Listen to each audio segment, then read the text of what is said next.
और समय समय पर महात्माओं का भी अवतार होता रहा। ये आपको इसलिए मैं बता रहा हूं कि आज हमें पहुंचाने की जरूरत है कि हम आप सब इस मृतलोक में क्यों आए, इसका अभिप्राय क्या है। मृतलोक में आने का अभिप्राय यह है कि अपनी जीवात्मा जब वहां रहती है और वो आनंदित और उद्वेलित होती है, और जब आनंदित और उद्वेलित होती है, क्योंकि 24 घंटे जहां इस महामंत्र का सोहम का जाप होता है और उसका वो स्नान करती रहती है, और स्नान करते करते जो पूर्ण रूप से वो आनंदित हो जाती है, तब वो परमात्मा से प्रार्थना करती है कि हे परमात्मा, मुझे भी कुछ समय के लिए मृतलोक में भेज दो। वहां भी जाकर के हम देख करके आए कि वहां मृतलोक में है क्या। लेकिन सृष्टि की संरचना में ऐसी व्यवस्था बनाई गई कि मृतलोक में जीवों की उत्पत्ति कैसे होगी, उसके लिए 2 भाग बनाए गए। जीवात्मा तो एक है, ना वो स्त्री है और ना वो पुरुष है, वो एक ही है। लेकिन 2 शरीर बनाए गए मनुष्य के सृष्टि का विकास कैसे।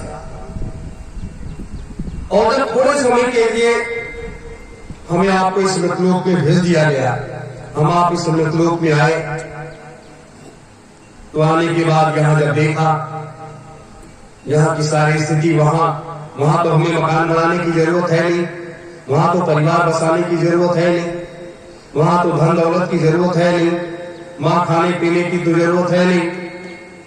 लेकिन मृतलोक में जो ये हाड़ मांस का शरीर जब तैयार हुआ, तो इसको भोजन की भी आवश्यकता है, पानी की भी आवश्यकता है, समस्त सारी सुख और सुविधाओं की आवश्यकता पड़ी। उसकी भी व्यवस्था परमात्मा ने किया। जब उसकी भी व्यवस्था परमात्मा ने कर दिया, ठीक है भाई, अब इस तरीके से आपको रहना है। और जब मनुष्य यहां रहने लगा, तो उसने ये सोच लिया, यही मेरा असली घर है, यही मेरा असली घर है। क्योंकि अंतर का घट खुला नहीं, वो दरवाजा बंद रहा। और जब अंतर का घट अगर खुल जाता, अगर वो दरवाजा खुल जाता, तो आपको मालूम हो जाता, और आप जो है सबसे पहले उस ब्रह्म का दर्शन करते। उसके बाद ये सांसारिक जो हमारी रीतियां हैं, जो यहाँ की मर्यादाएं हैं, जो यहाँ की व्यवस्थाएं हैं, फिर उसके लिए हम काम करते। अब आप बताइए, कल गुरु पूर्णिमा का पर्व है, वेद व्यास जी एक बहुत पहुंचे हुए संत हुए, वो भी उसी परिवार के थे। तो उन्होंने ये देखा, उनका जन्म जो है लोग अलग अलग तरीके से बताते हैं, लेकिन 3:10 और 15 मिनट के बीच में सुबह ब्रह्म मुहूर्त के बेला में वेद व्यास जी का जन्म हुआ था। और उस बेला में उनको धरातल पर इसलिए उतार दिया गया कि आगे का जो समय ये सब खेल तमाशा होने जा रहा है मृतलोक में, उसको संकलित कौन करेगा, उसको तैयार कौन करेगा। और वो जन्म लेने के समय ही उनकी दिव्य दृष्टि खुली हुई थी, और वो उस हिसाब से उन्होंने अपनी पूरी तैयारी की। और इसी निमसा की इस पावन तपोभूमि पर बैठ करके उन्होंने सारे ग्रंथों की संरचना किया। ये भी एक बहुत बड़ा विषय है जिस पर कल मैं आपको बताऊंगा। मेरे धर्म प्रेमी गुरु भाई बहनों, हम आपको उस मार्ग पर लेकर के जाना चाहते हैं जिस मार्ग पर अपने पूज्य गुरुदेव परम पूज्य स्वामी जी महाराज हमें आपको लेकर के जाना चाहते थे, जिस रास्ते पर वो लेकर के जाना चाहते थे, आत्मा और परमात्मा का मिलन भी कराना चाहते थे और इस लोक से उस लोक तक आपके लिए वो रास्ता तैयार कर रहे थे जिससे आपके अंदर किसी प्रकार का भेद न रह जाए, किसी प्रकार की कोई बुराई न रह जाए और आप एक संत प्रवृत्ति के व्यक्ति बन जाए। जब साधक अपने को साथ लेता है, साध्वियां, हमारी माताएं, बहनें, बच्चियां अपने को जब साथ लेती हैं तो वो अनंतों में, वो सभी लोगों में भ्रमण करती हैं और समस्त देवी देवता भी उनके आगे साष्टांग हो जाते हैं। इसीलिए कहा गया कि हजारों ब्रह्मा, हजारों विष्णु, हजारों महेश जिस महापुरुष के आगे सुबह शाम साष्टांग प्रणाम करते हैं और हम आप सब मनुष्य रूपी जीव उन्हीं को न पहचान पाए। इस मतलोक में आने के बाद जितनी भी शक्तियां इस मतलोक में आई और जब तक वो रही, जब तक उन्होंने अपने कार्यों को किया और जब कार्य करने के बाद इस संसार से वो चली गई तो हमारे मनीषियों ने जो ग्रंथ लिखा था उस आधार पर लोग उनकी पूजा करने लगे, उनको परमात्मा की उपाधि दे दी, उनको देवी की उपाधि दे दी, उनको देवता की उपाधि मिल गई और आज हम उन्हीं का जाप करते हैं। कोई हरे राम हरे कृष्ण करता है, कोई राम राम करता है, कोई सीता राम करता है, या हजारों महात्माओं के द्वारा बताए हुए उन शब्दों को लोग करते हैं। ये मृतलोक है, यही तो एक मृतलोक की एक विधा है और उस विधा में मृतलोक का सारा ब्रह्मांड फंसा हुआ है। मृतलोक का भी एक अलग ब्रह्मांड है, उसमें सारी विधा फंसी हुई है। मेरे धर्म प्रेमी गुरु भाई बहनों, मैं तो चाहता कि आप हमारे सानिध्य में बैठोगे, हम आपको सतमार्ग तक लेकर के चलूंगा। स्वामी जी महाराज ने तो ये कहा था कि बच्चों सुमिरन ध्यान भजन करोगे तो आपके आत्मा परमात्मा का मिलन हो जाएगा और आप अपने असली घर को पहचान भी लोगे और आप पहुंच भी जाओगे। लेकिन आज जरूरत है कि हम इसी सात शरीर से रहते हुए हम अपने असली घर को जाकर के और रोज आते रहे और जाते रहे और उसी को समाज में दिशा दे, उसी को हम समाज में दिशा। मेरे धर्म प्रेमी गुरु भाई बहनों, जीवन धन्य हो जाएगा। और इस काल माया के देश में ये तो हमारी जिम्मेदारियां,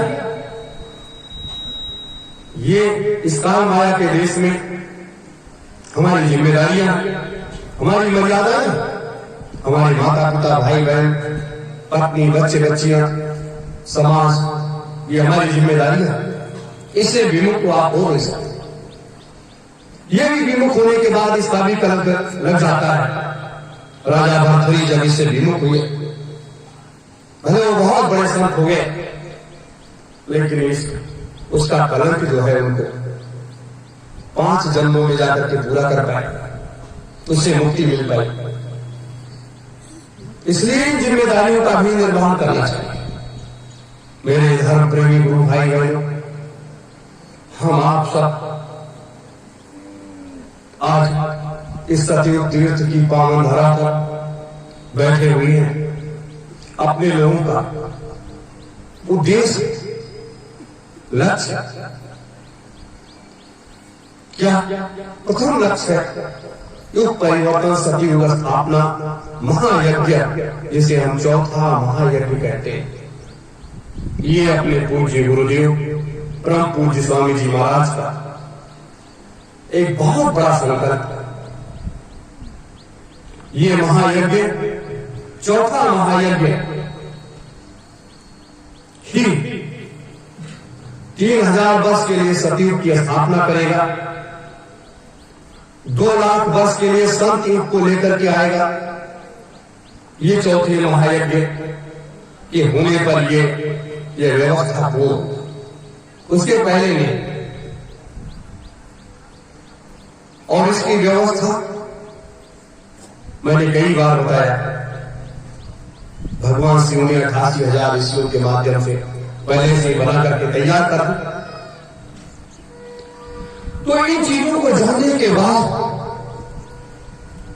कि ये पहला लक्ष्य युग परिवर्तन, सतयुग स्थापना, महायज्ञ, चौथा महायज्ञ, और वो भी किसके सानिध्य में, ये भी हमें जानना चाहिए। परम पूज्य अपने गुरुदेव और उन 3000 महात्माओं के परम पूज्य बाबा जय उद्धव जी महाराज, परम पूज्य महान संत सम्राट जी महाराज, ये तो 2 विभूतियां इस मृतलोक में हमेशा रही हैं। इनके सानिध्य में और 3000 महात्मा जो सतयुग, त्रेता और द्वापर और कलयुग के इसी शरीर से बैठे हुए हैं, उन महात्माओं के सानिध्य में बैठ करके वो भी चौथे महायज्ञ में शामिल होंगे, वो भी यज्ञ में आहुतियां डालेंगे, वो मंत्र पढ़ेंगे। ऐसे सतयुग नहीं आ जाएगा। जो लोग कहते हैं कलयुग जा रहा है, सतयुग आ रहा है, ऐसे नहीं आ जाएगा। 90 दिनों तक ये महायज्ञ चलेगा। रोज 8 घंटे महायज्ञ होगा। 8 घंटे में रोज 8 घंटे आप आहुतियां डालेंगे यज्ञ में, और ये जीवन इसलिए धन्य हो जाएगा। हमने इस मृतलोक में विचरण करते हुए तमाम महात्माओं को देखा है,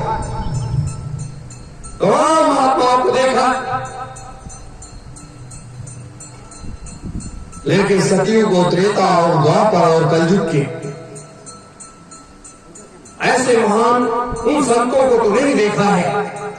अगर उस समय आप रहे होंगे, उस युग में आप रहे होंगे, तो आपको वो ज्ञान का प्रकाश नहीं है कि आप उस जन्म में थे कि नहीं थे, क्या थे।